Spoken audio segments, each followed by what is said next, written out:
Hey, this is the Beyond the Dojo podcast. I'm Lauren. I'm Jeremiah. So recently, in order for us to be able to actually do these podcasts, we have to coordinate 2 nap times. So we have to get the older one down to sleep and the younger one down to sleep, which she's like kind of halfway awake, kind of sort of staring at the bassinet right now. So you're welcome that we try so hard. Glad you're here. Yeah, we do this for ourselves. We do. Don't kid ourselves. We're having a good time. You know, that's why I was arguing with Jeremiah yesterday. I'm like, look, even if a podcast topic doesn't do that great, I'm having a good time. Yeah, but my argument was I would check out in like 2 seconds. And then we would have like an hour of Lauren just like going on and on about nothing. What he's complaining about is he thinks I talk too much as it is, and he doesn't want to hear me talk even more and have it recorded. No, just, like 30 minutes is hard to fake things. You know what I mean? That's true. Yeah, that's true. That's true. So today we're going to do, we haven't done an episode like this in a while. We had a couple of episodes where we kind of looked at videos and kind of talked about it, which obviously if you're listening on Spotify, you're not going to be able to see the video, but we'll kind of describe what's going on a smidge. So there's this video of Steve Ubl sensei on the Shuhari Institute website. And it's, or not website, on their YouTube channel. And it's from like 7 years ago. And we were at this seminar, but it was at the seminar for Sunny. And I don't know the context of like the question, but we're going to watch the video here together. And I'll kind of describe afterwards what is happening. So let's see here. Let's go first. There's no mechanical advantage. Yeah, I was looking at the colors. Keeping that heel down on the floor. Just talking about heel down. If I try to keep that even when doing yori-ashi, you're limited in the amount you can slide forward. Also, in the yori-ashi, if you keep this down, you keep the foot, the ankle, in a state of dorsiflexion, technically. You can use the thigh muscles to drive, but you limit the strong propulsive action of the strong calf muscles to generate an explosive start. So it doesn't serve you from a mechanical standpoint to try to keep that heel down. It actually will interfere with what you're trying to do. There's basics, then there's application. They're sometimes very, very different. Any other questions? Okay, continue. Sweet. All right, so in the video, he's basically showing reverse bunch over and over again. If you weren't watching the video, obviously you heard what he said, but he's kind of dragging his foot along the floor nice and flat and kind of showing, I think, what we often see in Kihon in some cases where people will start moving their stance a bit and they're like kind of dragging that back foot, but the foot is still completely flat. Yeah. Yeah. So do you have any initial thoughts on that video? I know we've seen it a number of times and talked about it and all that stuff. Yeah, I privately. don't know. Well, I'm sorry. I fell asleep trying to put our baby to sleep, so I am still trying to wake up a little bit. Sure. I've been down on this coffee trying to wake myself up. You're good. Well, I mean, the main things he's pointing out in the video is like, obviously, we'll explain for a second here, excuse me. He's just talking about, like ankle positioning and whether or not it's, did you want to? No, that's me checking out. Sorry. Oh, okay. I mean, I don't know. I thought you were I was trying to re-explain it for you in case you got lost. No, I understand. I don't know. I mean, we've been doing it for so long, and like teaching methods. Huh? The heel down thing. Well, no, just the teaching methods have changed so much recently too. Like we're so saturated or into like following Steve's teaching approach, his ideas, his understanding, that I don't run across that anymore. We don't run across a lot of like the heel has to be down thing. Like most of our kids just naturally have like flexible ankles too. Like there's not a lot of kids where you have to go heel down. Like I can think of 1 or 2 at the top right almost immediately, but that's it.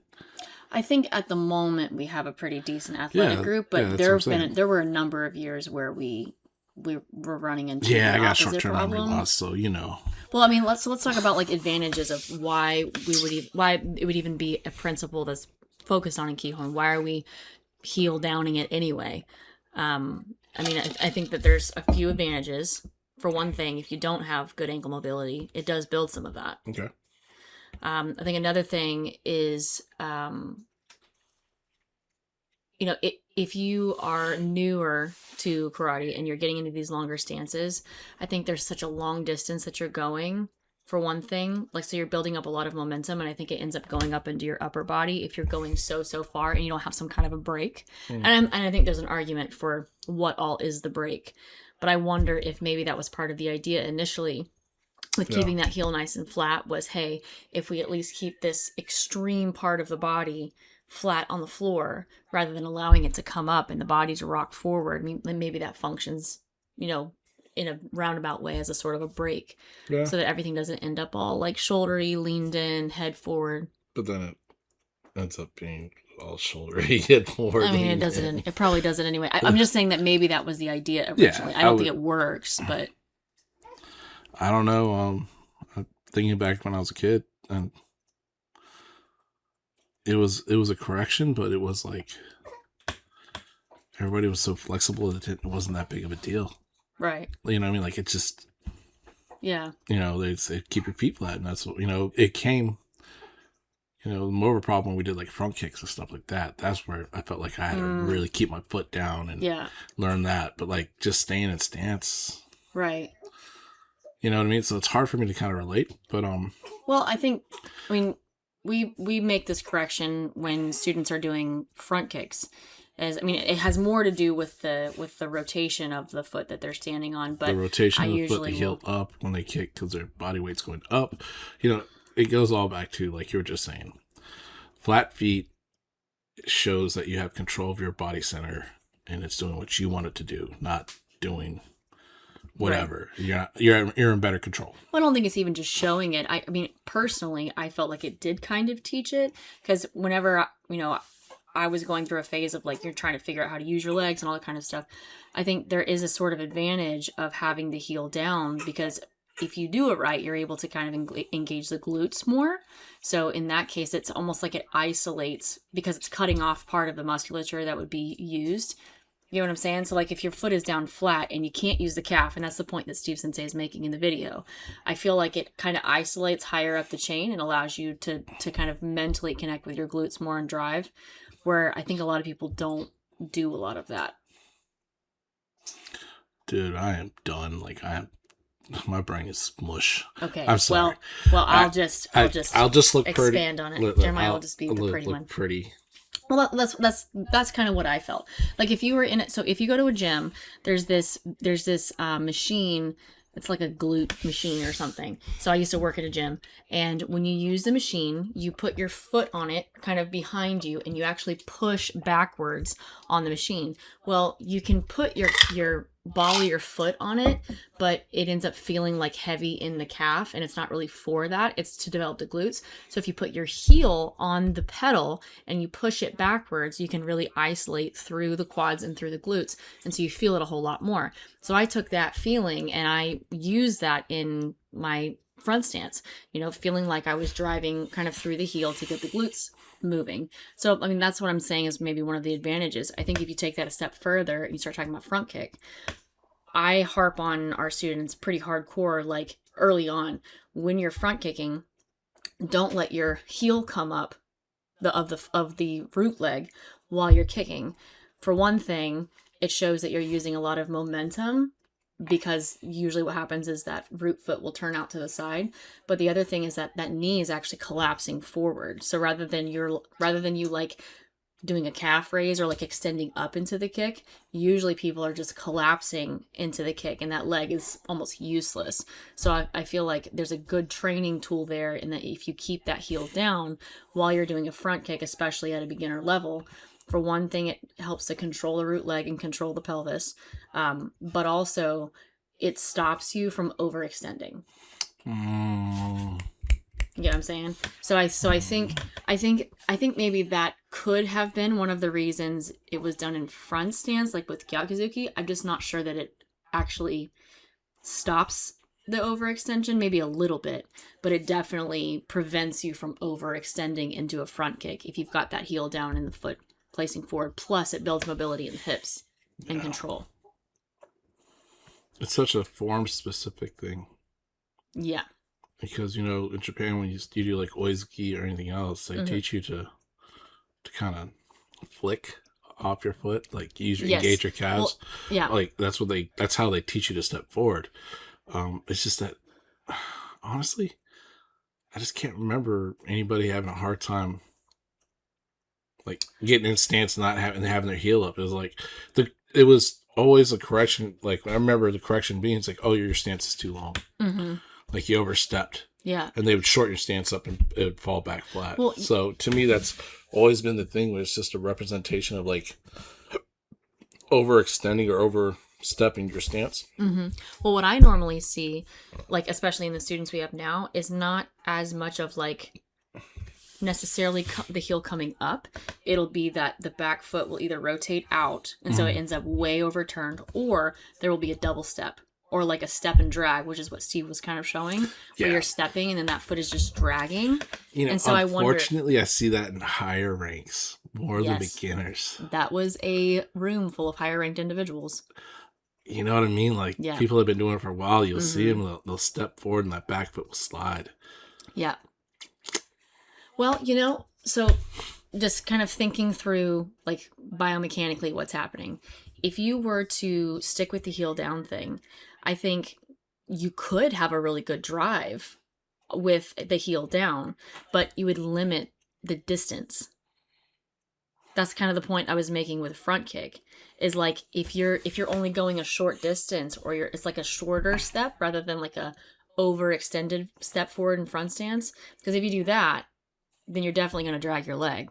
And then you're limiting any kind of extra drive you'd have through your calf. I don't know if it's more about that, or they're just using momentum to move. There's no control. Mm-hmm. That's to me what the thing is about the heel down. It's just control, right? I think it's supposed to be. It's just control. It's nothing about like. It shows that you're swinging your body through instead of controlling it. Because if you were to control either a step, a reverse punch, a kick, the heel that would naturally pop up would be actually if you're done properly, would be pushing down. You would be putting downward force in that foot, that leg. So that to me, I can understand having that point of teaching that concept of like the driving leg is the one that needs to stay as connected to the ground as possible. During the right portion of the drive. During the correct segment drive, because it eventually has to come up, but there has to be a point. Yeah, it can't stay completely. I mean, it has to rotate whenever you're moving over it. I mean, the front foot, is what I'm saying, is rotates out a few degrees whenever you're. Yeah, but is that as it's passing over or at the end?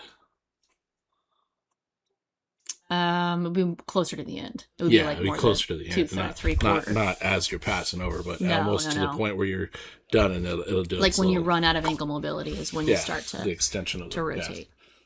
Yeah.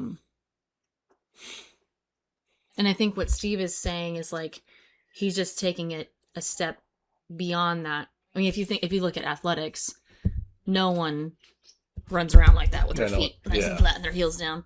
Look like a bunch of goofballs. Yeah, well, not many boxers are flat-footed. Mm-hmm. Even your wrestlers, when they go to do like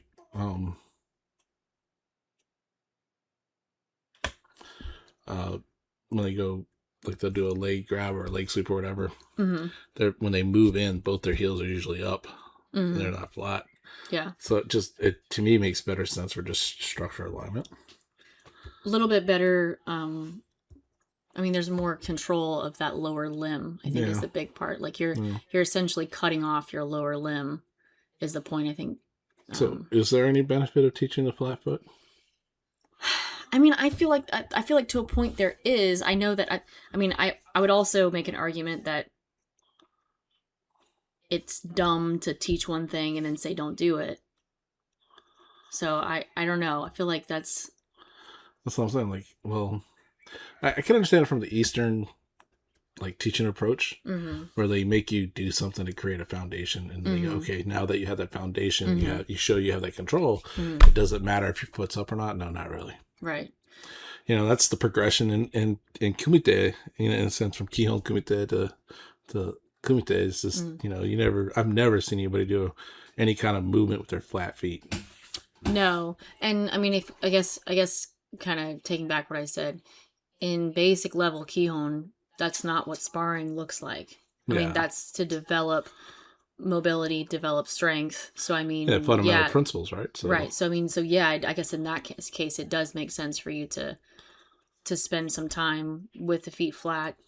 You know, you're isolating, I think, parts of the body, but for good reason, if it's done well, though. And I think that's the argument, is like, if it's not even done well to begin with, what's the point? Then you're just sliding all over the place like a big goober head.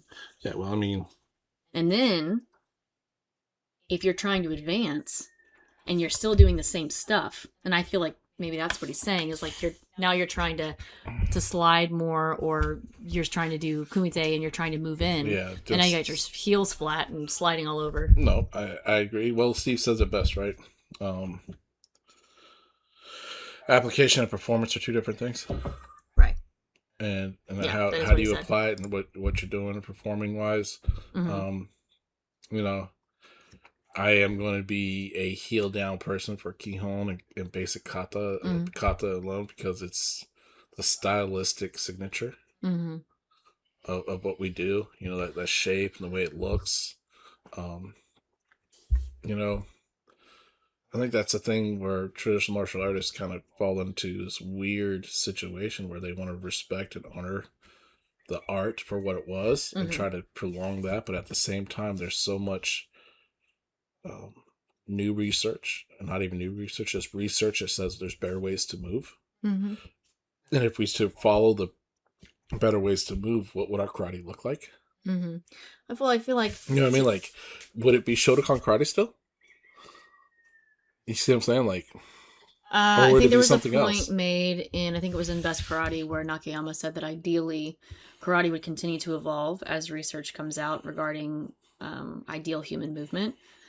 But also, I feel like scientific research essentially validates practice. So somebody somewhere is practicing a certain way, and a scientist is coming in and they're saying, hey, let's test this and see if it does what you think it does.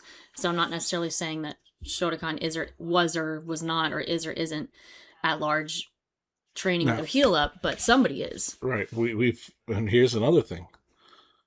We've completely focused on movement, on only movement. Heel down, rear foot at like a 45 degree in a front stance is the strongest support system for that stance. The position of if you're looking at just support, for support of impact, right? That angle of the foot out 45 degrees, the heel down, you know, with open hip position, that's where you feel your blocks, the structure alignment. So is it twofold? Or are we looking at it one way and going, it's not kind of that great? But then when you look at it as like, okay, if I'm receiving an impact, if I'm blocking, or if I'm trying to like withstand an attack, that heel down makes a lot of sense. Maybe it's less black and white, and it's more of a tool and toolbox. I think we're too stupid to realize that the people that did karate for a long time understood more things than what we did, because they didn't know how to describe it. Like it's like I feel like we're not discovering anything new or having new conversations. We're just like wiping the dust off the book, going, oh shit, that's what that is. Right. You know? I mean, if you look at like Best Karate, if you read the words, it's there. It's plain, it's like, you know, instead of looking at the pictures and reading what's written in the books, there's a lot of information there that people just overlook. It's very common sense, very structurally makes sense, right? So the question, you know, I think, let's say for the conversation's sake, flat foot, the gains of being flat-footed in stance, when you talk about structure alignment, support of your stance, support of impact, outweighs the need to implement heel up in an early stage of your karate life. Like, it's more fundamentally productive to keep your heel down because of the gains of the structure alignment. Right. And and then as you move forward, there's this idea of like, oh, well, if your heel's up, you get more drive. Right. So see what I'm saying? Like, so that's basically going along. That's kind of what I was trying to say, is like, if your heel is down and you can isolate those quads and glutes, then it stops you from your knee collapsing when you try. Because what I've seen a lot of people do is they'll start getting into kumite or like more advanced kihon, and they'll just collapse their back knee and they have got their heel up, and it's like you think that you're driving through your back leg, but you're just kind of collapsing in place rather than driving forward. And if you develop that in a more basic kihon, yeah, my argument is more about structural alignment than it is about drive. Okay, that's my argument. Yeah, I can see that. And that's I think is where it weighs in and is more. It has more value. Yeah. So okay, well, why don't we read some of these comments, because some of them were actually pretty well thought out. So one of the comments under the video was, I was irritated when I was on the one hand told in karate class that I have to keep the heel down, and on the other hand, real fighters in whichever sport, boxing or shubu ippon kumite, were raising their back heels from the ground. My sensei recently told me that you teach beginners to keep their heel down so they get the habit to form a strong connection with the floor. You have to push the back leg down. When would you allow beginners to raise their heels? When you would allow beginners to raise their heels, they would raise their whole body. An example, to reach further and neglect the power of the strike. I can imagine the second reason is that the solid stances from kata weren't meant for being the basic ready stance. Question mark there. When you stand before your opponent in a kumite, you need to be dynamic and flexible. The stances in kata are more suitable for the end of a movement or transition between movements, and also for close range grappling applications. You won't see a kibadachi in a kickboxing match, but you would sometimes see in self-defense courses, even if they are not trying to be traditional. That's a lot said. There was a lot there. Yeah. So we made multiple points. Yeah. So I don't think I agree with too many of them. Okay. Yeah, I mean, he kind of was talking about the same thing we were about. Well, the beginner stuff makes sense, right? You want to kind of make sure they get the correct drive. The kumite stuff doesn't really make sense in the sense like stances in kata are more suitable for the end of a movement or transition between movements.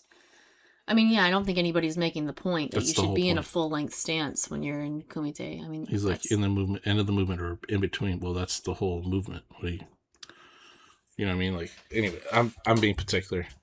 He made good points, and then he made points that I don't necessarily agree with. Yeah. Well, I felt like he was saying, like he was kind of crapping on stances. I mean, stances are for development. I think that's pretty clear. Like you're not supposed to be sparring out of a full length front stance or kibadachi or whatever. I mean, you're gonna see elements of it, but it's to teach positioning and movements, to teach structural alignment, is to teach movement. But it's not meant to look like that. And I guess that kind of goes back to the argument of like heel down, heel up. It's to teach something, not necessarily to be applied that way. Yeah. Okay, so here's another one. Let's see, it says, it's weird how they teach you things for years that eventually abandon. When it comes to kumite, Shotokan is kind of stuck and confused when it comes to the Okinawan self-defense ways and new kumite ways. Yeah, but then you're saying... That's the whole premise. But you're saying that karate is only sparring. Yeah. And it's not only sparring. I mean, technically, it's an entire system. Now, let's be real. If you're talking about modern-day sparring, it's more like it's purely sport. It's not really... I mean, realistic combative engagement is not going to happen when you're both in a stance, bouncing around with your hands in the front of you, doing very distance, far distance attacks and clear like that. Fights are going to be real close, up and personal. You're not going to. You rarely see anybody go, "Oh, I'm gonna fight you," and then stay 3 feet away from you. Yeah, and I would argue if you're that close and you're actually fighting someone, your feet are probably flat. Your feet are probably flat. I mean, they're gonna move around, and you might be like light on your feet and engage the calves a bit, but they're gonna be closer to flat than they are gonna be like heel up. Sorry, the cat is attacking Jeremiah. I mean, I guess once you start moving around, if you're more athletic, then yeah, you would definitely be like pivoting on the balls of your feet, rotating around, moving, that kind of thing. I don't think you would necessarily... The cat will not stop attacking Jeremiah. Fucking cat. Let's see. Sorry. You're good. Here's another one. let's see, sorry, just checking here. I got taught the same thing as well about keeping the heel down. In a way, I do agree that for beginners, you get taught that for the fundamental techniques. You get taught that for the fundamental techniques in Kihon and Kata. But when it comes to Kumite, it's perfectly fine to lift the back heel. It helps you to spring forward and cover more distance. Plus, it helps you twist your hips more when punching, just like boxers. Yeah, I would just kind of go back to the argument of, yes, but also it's real easy to add freedom to your movement and then screw up your mechanics. Yeah. You know, you start lifting your heel up real soon and you haven't even gotten a handle on, functioning from a lengthened stance with the heel down. I mean, there are actual principles being taught from training in that way. You start lifting your heel up, then all of a sudden everything goes to crap. Yeah. If you do it too soon. Yeah, I think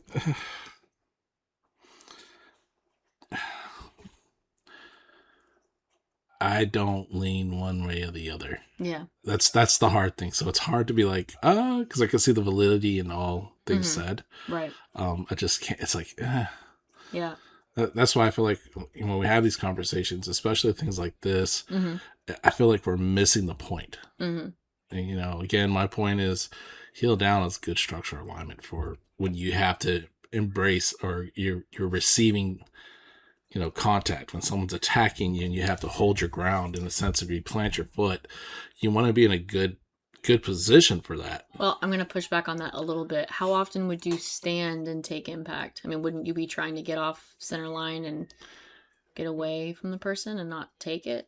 If you're in a clinch, okay, someone grabs you, or you're tight and close and you have to move, you don't have the freedom of that. You have to kind of like, yeah, people are strong and you have to learn to like make yourself seem stronger than you are. And a lot of times that's just the way you structure yourself to where they can't do things, Right.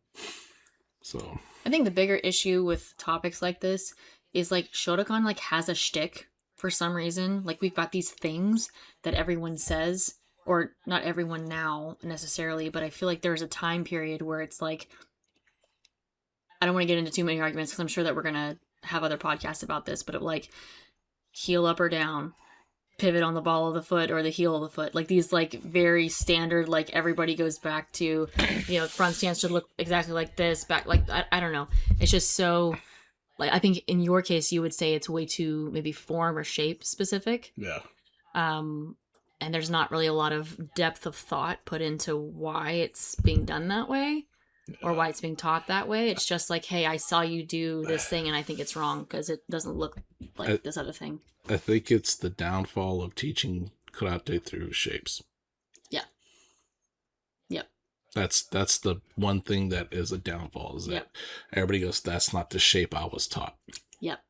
That's not how that shape was. This is how the shape is. Right. No matter what argument be given. Yeah. You can't tell a KUGB guy over in Great Britain that your knee should not be off to the side of your foot in this super square stance. Right. Because they'll look at you crazy and be like, that's how we're taught. Yeah. And I think, like, it's kind of another issue that Shotokan, we're saying Shotokan because that's our experience, but it's almost like training in a vacuum. Like, one dimension of what you're doing, and in this case it's shapes, but you're not considering everything else. So like Jeremiah, sorry, let me just finish this thought because I don't want to lose it, because I definitely will. Got mom brain. Like Jeremiah had an interaction with somebody who is a kinesiology nerd, and he said that they were kind of making an argument about like why striations of the muscle. Yeah, like why a certain application wouldn't work because of like muscular striations. Yeah. I mean, you have to look at things within the context of the whole and how certain muscle groups and joint angles are functioning together versus just one aspect of it. Like there's a lot of things to consider. Multiple. So I mean, the shape thing, yes, there's validity in having good shapes, but how is that it's affecting everything else? Everybody's stuck in the micro, right? Everybody's stuck in a microscope kind of view of what's going on. And if they just pull back and look at the macro, of like what your goal is, what you're trying to do, You know, obviously, if you're competing, then you're trying to follow the trends of what wins tournaments. Mm-hmm. But if you're doing it for like application or just longevity, then you would be smart and go, okay, you know, I got to do certain things to keep my body healthy, and that's not going to look the same. Mm-hmm. My argument also is this: Western females always tend to have better technique and better shapes, because I truly believe this, not to be rude or anything, but they're the same size as Asian males. In a lot of cases. So a lot of the times they're able to imitate that shape, and it's precise. Mm-hmm. But then you take a 6'3" guy trying to do that, Mm-hmm. the karate looks weird. It doesn't fit their body. Some people take it to the extreme and like make it too big and broad, and it loses its effectiveness. But there has to be, like, when it comes to form, there has to be a bandwidth that's acceptable. Yeah. Not like, this is the only way, right? Well, I think it's like, and that goes back to the heel down thing. right. I think it would be like percentages versus absolute amounts. For Right. example, saying 60% of your weight is on the front leg and 40% is on the back leg versus 100 pounds is on the front leg and Right. 200 pounds, like whatever. I Yeah. mean, you get what I'm saying? It's like, That's you're looking at a 300-pound person. Hey, That's a lot of there weight. are some 300-pound people out here training karate. You know what I'm saying? I know. You know what I'm I saying? know. I'm crazy. It's crazy. Also, it's not she's a proper, trying to call me fat. It's also not a proper front stance if you only have 100 pounds. So you need to fix your yeah. distribution a little bit. But what I'm saying is, like, But you truly can't do it's the 100 same pounds, thing so. as, like, you're just looking at the exact shape, and Yeah. they're never, like, Yeah. their knees are never going to do that. So, when we talk about flat heel, like heel up or heel down, toe or ball, it all depends on the situation. It all depends on your ability and your structure, what you can do. And in our dojo, I tell them that, hey, sometimes it's easier to do it on the ball. Sometimes it's easier to do it on the heels, whatever you can do. Just know that we would want you to try to do both. I think, You see what I'm saying? Like, yeah. there has to be a point where you accept that these are two ways you can do it. Instead of picking one or the other, just do them both. Because Right. sometimes the turn is better on the ball of the foot, and sometimes it's the heel. Right. It depends on, like, your structure, and then your anatomy, your shortcomings, your injuries, Right. your tightness. Well, I think with, like, the heel up or down thing, I still go back to the distance thing. Yeah. I mean, you have to have an understanding of not your distance from a partner, your distance, structural distance. Well, your technical distance, like Yes. your technique, how far it can go, and you're going to get a couple of extra inches with the heel up. But you start extending yourself way out there, Right. throwing a Superman punch that you don't know where to make impact. I mean, then you've just wasted. What's that more heel up beneficial? thing. Good proper structural alignment with the heel up, or poor structural alignment with your fist? You're leaning forward and your fist. Yeah, or you're, like, paralyzing your back leg. Yeah, overextending yourself. I would say that the heel up is the better option. Obviously, because even if a grappler were to grab you, you still have the ability to shift and do whatever to kind of anchor yourself. But if you're leaning too far forward already and you're already throwing yourself forward, then that's it. Game over. Right. And if you're trying to somehow combine that, like, get a lot of distance with your foot still dorsiflexed, so still flat, and you're just dragging your back leg And then around. you lost your drive. So when you watch videos on YouTube and you see people dragging their back leg around whenever they're, like, getting a lot of distance, their back leg isn't doing anything. And you can sit here and argue with me if you want, but but that means that you are literally cutting off the drive with the back leg, because it's not doing anything sitting in that position. It's one thing that irritates me so bad, and it's basically that is you can watch videos of people doing bi-side-dai. And the move before the first ki, which is the reverse hip action front stance. Oh yeah, and the back foot slides instead out. of shifting the front foot over, Yeah. they slide the back foot out. What is to gain there? There's nothing. There's leverage. There's no leverage. In to gain. Boss-I-Dai, you move your front foot, and in Boss-I Show, you move your back foot. Really? Okay. I was taught that, by the way. That's just silliness. Well, to me, that's getting away from principle-based karate, and it's getting into, like, the form thing. Like, well, I saw somebody do it this way, so I guess this is how we have to do it now. You would literally have to, like, lock up your hamstrings and disengage the calf in order to get that leg to slide out to the side. It's the same thing if you're sliding forward. You're going to limit how much you can actually drive, and then you're just dragging dead weight at that point. Yeah, and that was a common thing for that move. Okay. that's the common. That was a common thing too for that move here in Basadai is when you would watch people do it and they would shift their front foot, they would slide their back foot forward. Oh, that too. Yeah, they would. Okay. I've seen them do that where they not... actually slid their back foot forward. So it was like, unless you're like elite level push off slide kind of thing, there's really no drive. Control within the range. That's what that's like the way that's what I've used to kind of fix a lot of my karate errors that I've had is like what control do I have within the range that I can do rather than trying to make it bigger than my body size. It's just dumb. It's within your own range. And if you're coaching students on movements like that, and you're like, well, it's supposed to be bigger. For what purpose? Why would I swing my arms out that big or swing my leg out like that to make it look like a bigger movement? I can't use it. And if we're trying to do, this is us saying from an application perspective, like using fundamental parts of karate to eventually develop into more applicable karate. Why would I ever even train that? That's the stuff that to me is not worth training. Right. There's things that, you have to do the correct path. Yes. Of the technique. Right. But that's normally in reference to your own body and your own anatomy, like how to do it. So I agree. And I guess come down to, so that's what my argument with all this like heel up, heel down crap is like, there's validity to it at certain points in your life in karate. There's points where you have to accept that there's different ways to do things. And the best way to do it is to do both. Learn how to do both. Learn when to use your heel down, when to use your heel up. Right. If I'm going to punch, I'm going to drive as hard as I can with the rear leg. Those kind of things. You have to be a critical thinker to level up in your karate. You have to be. You cannot imitate after a certain level and expect to improve on your karate, to have any depth of knowledge or ability to be innovative. You have to be critical. You have to think about what you're doing and why you do it. And you have to have an intention, like, my karate is for this. Yes. And then you learn from individuals or do your own research to orient it in that way, because that's what I was going to say is the danger is not knowing which part is valid and which one isn't, and it's just all just a bunch of sayings and crap that people have told you, and your karate is all one-dimensional fluffy nonsense versus it actually having some depth. But that's on you.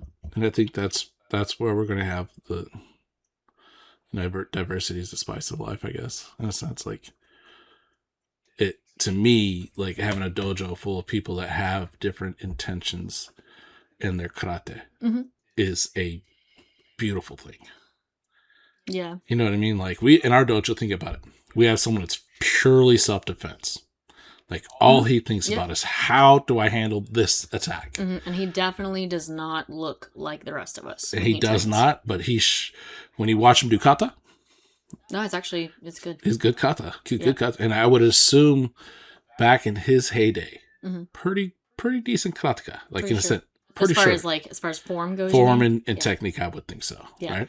And then you have someone who does karate, has been doing karate all his life, and it's just what he does. And he just goes through the motions. And it's like, whatever he likes and whatever he enjoys doing, he does it. And that's fine too. That's perfectly fine to me. Because that's what he wants. That's what karate is, right? It's so many different things for so many different people. Right. And that's the beautiful thing of it. Like, so, for us, we have like this whole mental like, efficiency is mastery. It has to be applicable in the sense of it has to work, right? And then that's where we see our artistic expression. Yeah, and we're also like we're testing constantly to see if it actually lines up with that goal.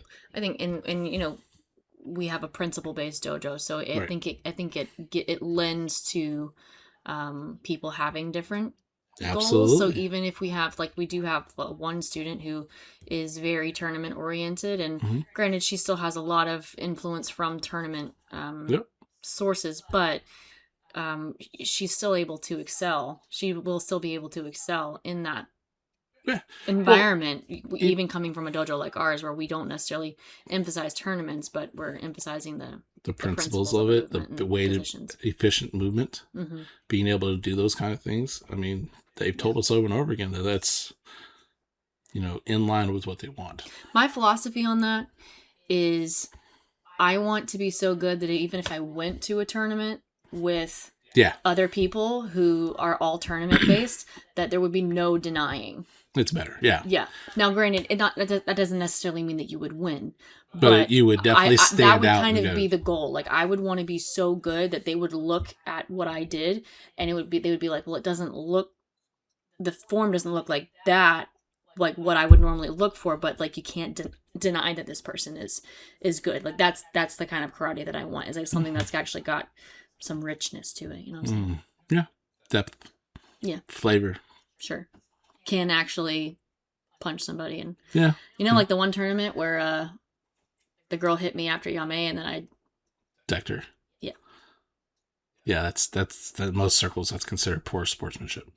Well, I mean, it was I didn't deck her when we weren't sparring. We were sparring again, but I almost took her jaw off. Sorry. That's called lack of control. I was pretty mad. That's actually. Lack of control. I mean, sure. It was fine. Yeah. She won. Yeah, she did. But then all the old guards. School. Yeah. All the safety. What am I trying to say? I don't know. All the first responders. No. The judges. The safety guys that were around. Like two of them came up to me and they're like, "Bro, if you'd have been fighting her in the street, you'd have killed her." I'm like, yeah, I know. Thanks. Yeah. Yeah. Well, old school people are a little different, right? They like that contact. They like a little bit more aggressive sparring. Yeah. So. Well, I grew up in these streets, I had brothers. The streets of Bushnell. The streets. Population 10,000. Listen, I started boxing before I ever did karate, and my adopted brother and I would just knock the living crap out of each other in the back. That's all we did. We would just wail on each other. So, I was used to throwing right hooks. What's different? That's fine. Anyway, what you working on? She's trying to claim she's a gangster. I'm not trying to claim that. I'm saying I have a temper. That's what I'm saying. Oh yeah, without a doubt. You gotta explain it to me. So what I've been working on is trying to perform basic technique against the air as if I would land at the technique. Sweet. Just like you were talking about last week. I think it was last week. About what Steve wanted you to do. Mm-hmm. I decided that, you know what? That can't hurt. Yeah. And I've been trying to figure out if you're how, actually making impact even like if air like how do I do that? How do I create that that mindset? Mm-hmm. And then I've been listening to a book, Sports Psychology in Karate. I think they can't remember. I don't think that's what it's called. It's called Ultimate Power or something in karate. Maybe we'll do a podcast on that. It was really funny because we started listening. Well, never mind. We'll leave that for the podcast. But maybe we'll do a podcast on it. It's actually pretty good. After like the first chapter and all the odd parts about it, it gets pretty good. Okay. It's so far I'm on the 4th chapter. I think I'm about halfway. Okay. So yeah. But yeah, that's been something that's been on my mind a lot. Is like, Steve talked about attention and intention, like what your brain puts attention on, and then how do you intend, like your intention, what you're trying to do compared to what your brain's focused on. I think the way Scott Sensei worded it was your intention follows your attention. Yeah, like what you're focused on, where your intention goes. Yeah, is it in the book? I think it's in the book. I think it's in the book. Anyways. Okay. So yeah, a little bit less technical, and a little bit more feely. Yeah. So, what are you working on? Well, kind of along the same lines. That was something we talked quite a while about reverse punch the other day, and he was saying that he was talking about not necessarily motivation, but almost like emotion. Like whenever you're performing a technique, in this case reverse punch, because that's what I've been working on, that you should almost like generate anger, like you should move in a ballistic way. That's almost as if you're trying to hit someone, and there's actually like that raw emotion is there, but it's controlled. It's not like, you're exploding in anger, you can't control yourself. It's like you're having that level of explosiveness come out of your body, which I can conceptualize. To me, it's a matter of like, can I take the technical part and add that layer on top of it and it still be good? Or does it look like me punching a 17-year-old in the jaw again? Who knows? Interesting you say that, because one of the chapters I'm listening to talks about that's actually detrimental to getting your goal. To get too emotional? Add the idea of adding psychology on top of something, where it should be like, it should be, instead of saying, I'm thinking of my technique and I'm trying to make it this way, the book is saying, don't think about the technique, think about your goal. Okay. The goal is to make it ballistic and strong and aggressive for that second. It says that's all you think about. When you think about things like that, it's all you think about. And it's in line with what Steve said last time when he was like, still almost the exact same thing. What are you thinking about? Because he's literally going, what is your mind on? Because obviously he knows all of our minds are on the technique.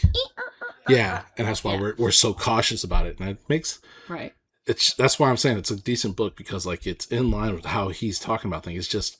It's in such layman terms I can understand it better. Okay. Because like he asks questions with the intention of he knows where he's going with the questions. I have no clue, and I'm like, oh, is my technique wrong? Am I doing it bad? Right. Oh, I don't want, and I get all like self-conscious when he's trying to lead us to this idea that, hey, I'm trying to help you to that next thing. And I think the next thing for us is literally learning to now go, okay, my techniques it is what it is. I have to now try to get it to be as ballistic, as natural as possible. I think there's a cycle there of like refinement of technique and then also adding the other. But I was just disappointed with the video and I don't know if it's like a mobility thing or something. Like I felt like I'm not coordinating my hips and shoulders. They've never been perfect, but now it feels like it's worse and I'm like overextending. So I don't know if it's a mobility issue. I don't know if it's a core, coordination issue. The Zen Buddhist approach of like, if you want something too like badly, too much, it never happens. Right. Like you literally move further and further away from it. So I feel like the psychology aspect that he sees, like through our conversations, he sees us like kind of spinning our wheels right now. Maybe. And he's like, okay, well, they got to get their headspace right. Yeah. Not to say where technique is acceptable. It's just... I know the last time that we were out there and I was working on reverse punch, he was like, you can work that too much and actually like... Get worse or just stall. So maybe you should do something else rather than like 1,000 reverse punches. And we thought, back then we thought, oh, he's just tired of watching us do the same thing over and over, right? I don't know. That's what I said. I literally said that. I was like, oh, he's just tired of us watching us do stepping punch or it's something. Like you feel like you're on the verge of breaking through on something. Like I know what he's saying and I can conceptualize it, but I'm not doing it. So maybe I'm actually not conceptualizing it. Right. Who knows? Right. Anyway, this ended up being a very long podcast. Really? It's fine. That's fine. If you're still with us, hi. Thanks for being here. Thanks. Appreciate you. Anyway, So maybe we won't make everybody mad with this one this time. Sorry. we know both sides of the story. Shut up. When we talk, don't stop it. I'm gonna go make my point. When we talk about things and it becomes because of interactions and stuff like that, trust me when I say this. We know all parties involved. And we know both sides of the story. So if you didn't listen to the last podcast, you can go listen to it. But when we say that, I think absolutely pretty clearly. We make it clear. So I'm just saying, even listen, made the point that the accusations are hard to throw. Mm-hmm. Just know what you're talking about, because there's a lot more stories we could share that we don't know for sure, and we didn't share them. Yeah. We kept our mouth shut because the integrity of our podcast is important to us. But when we speak about something, trust me, we know multiple sides of that story. This is why we don't share a lot of stories. Both sides of the story, and then we know uninvolved individuals who got drug into that story their version. This is so it's anytime you're dealing with people, man, like you get involved with drama, and karate is like a dude. never-ending cycle of friggin' drama. I know, but that's all I'm gonna say about that. Yep. Have a good one. It's been fun. Bye.